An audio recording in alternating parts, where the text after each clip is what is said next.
కడప జిల్లా నగరంలోని ఈరోజు ఏబీవీపీ ఆధ్వర్యంలో జరుగుతున్న వైద్య సిబ్బందుల ర్యాలీ కోల్కతా వైద్యుల్ని అత్యాచారం చేసిన వాళ్లపై చర్యలు తీసుకోవాలని అలాగే కోల్కతా ముఖ్యమంత్రి మమతా బెనర్జీని అడగడం జరిగింది. ఇక అత్యాచారం చేసిన నిందితులను శిక్షించకపోతే ముఖ్యమంత్రిని రాజీనామా చేయమని కోరుతున్న ఏబీవీపీ అధ్యక్షుడు మల్లికార్జున ఇక జిల్లా కన్వీనర్ మాలికరాజు పేర్కొన్నారు.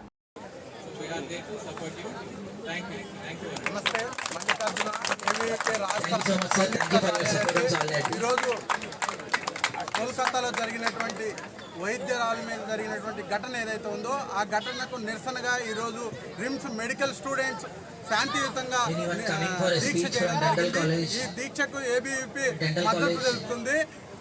మహిళా ముఖ్యమంత్రి ఉన్న రాష్ట్రంలోనే ఈరోజు మహిళ మీద అఘాయిత్యం జరిగితే రాష్ట్ర రాజధానిలో నడిగడ్డలో కలకత్తాలో జరిగితే ఇంతవరకు స్పందించని మహిళా ముఖ్యమంత్రి ఎందుకని ఈ సందర్భంగా అడుగుతున్నాం. మనం ఎన్నో ఘటనలు చూసాం, నిర్భయ చూసాం, దిశ చూసాం.